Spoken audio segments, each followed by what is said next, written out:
Hello everyone, again, this is Michelle, and this is going to be a random Sunday video, and I'm going to try to make it as these videos sort of shorter than the ones that I usually do.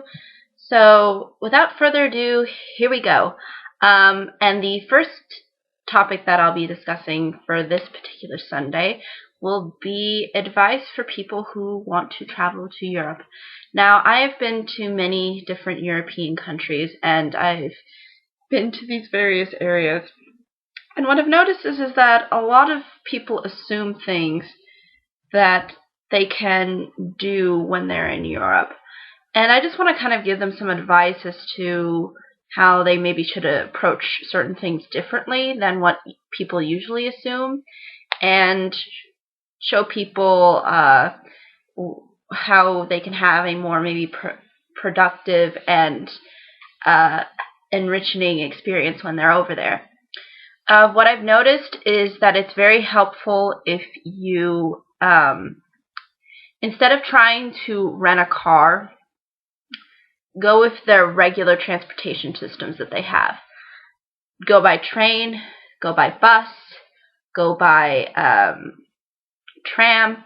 They have a lot of public transportations at your disposal in various European countries, the more well-developed European countries, which is the most part, pretty much every single one. And they do have these things available to you, so use those because it's a lot less expensive than going out and buying a car. And oil is actually a lot more expensive over there, so I would encourage those people who are considering trying to travel to Europe to not rely on a car.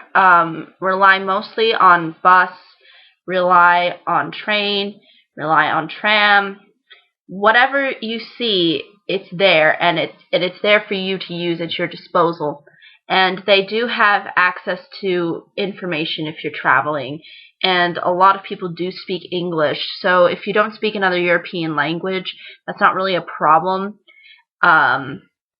because you can ask for various questions in English, and they'll be able to answer you, or someone will be able to answer you, because there's a lot of European countries sort of are taught English.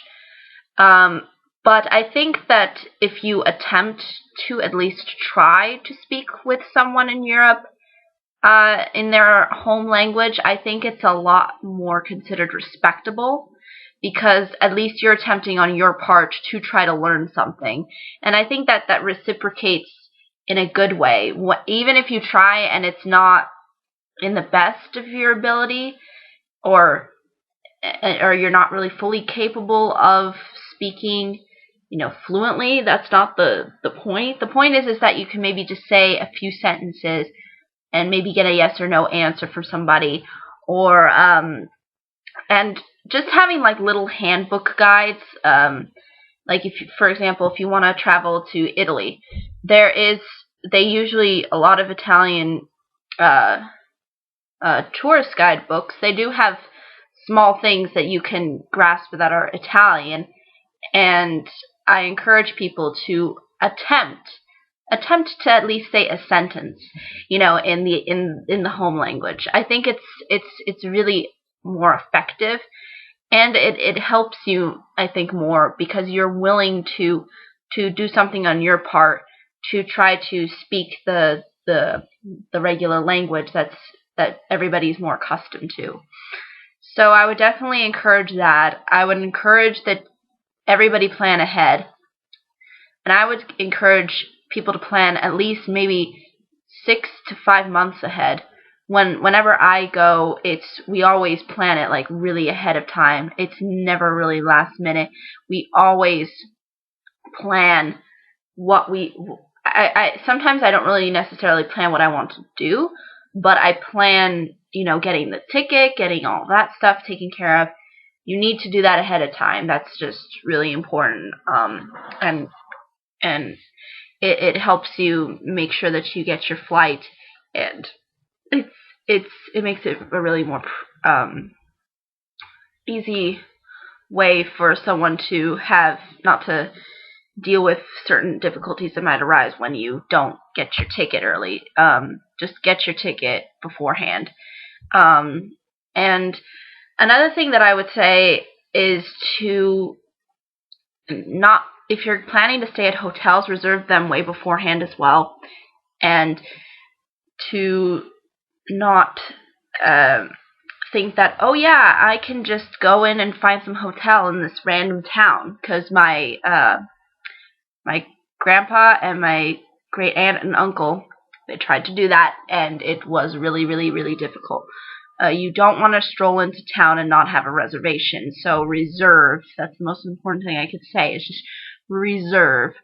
Another thing that I would encourage is to read up on the culture a little bit before you go. Read up of how people act, how people are in that particular area that you're trying to explore. I think it's helpful and useful. Also, what the sites that there are to see and what you want to see and what you want to get out of the experience, that's also really important. Make sure that you keep the important stuff close to you at all times. For the most part, I can say just watch out, because sometimes there are people that do try to steal some stuff from you, and you just have to make sure that you can put it somewhere where you know that you can feel with somebody. If you're on a tram or you're on a subway or something, that you can make sure that it's something that's really close to you, and that nobody will attempt to try and grab away from you. Sometimes that has happened to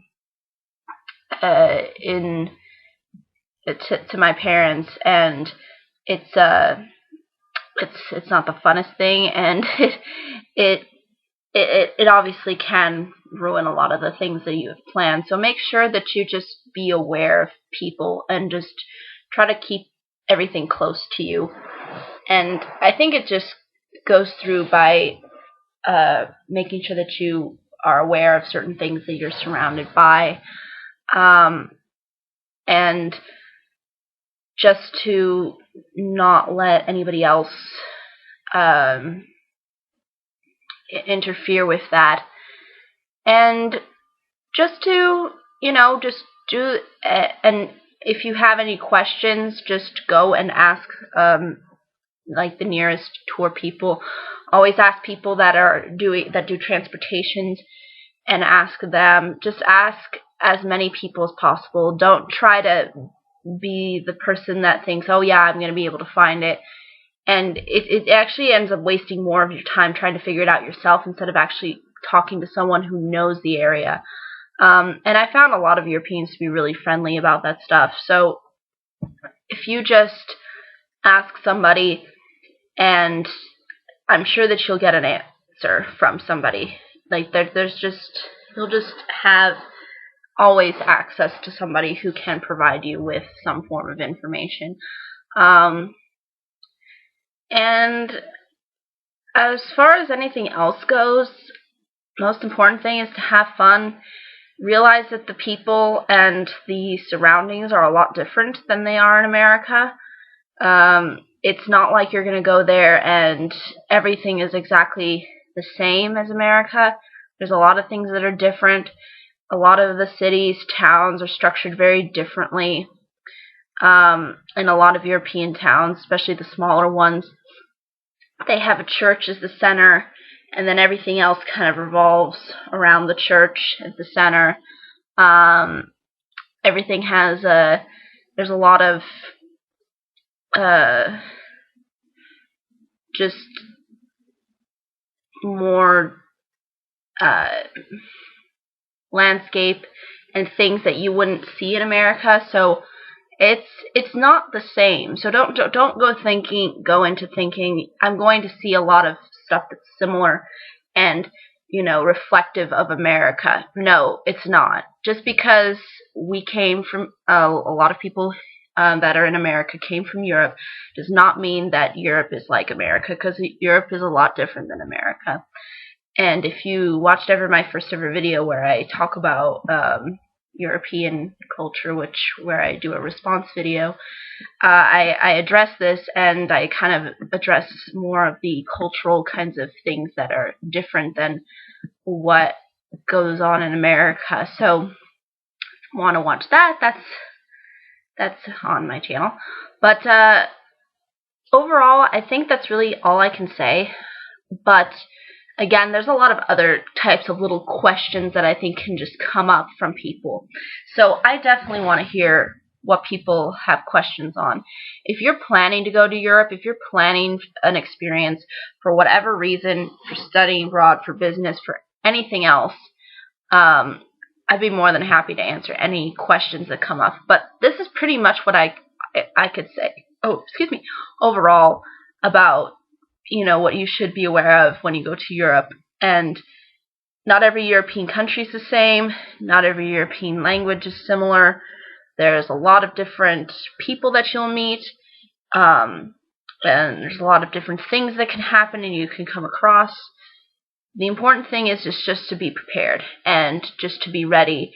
And if you have questions and if things do come up, then to just be open to people and be willing to ask them, and you'll have fun, and it'll be great. I definitely recommend Europe to anybody. It's a lot of fun, and you will learn a lot when you're over there in any European country. So I think really that's all I can say for this video. It was intended to sort of just be a little bit shorter, just to give you a little bit of snippet of sharing my experiences and presenting that to you, and hopefully if you have any questions, be more than happy to answer. Till next time, bye-bye.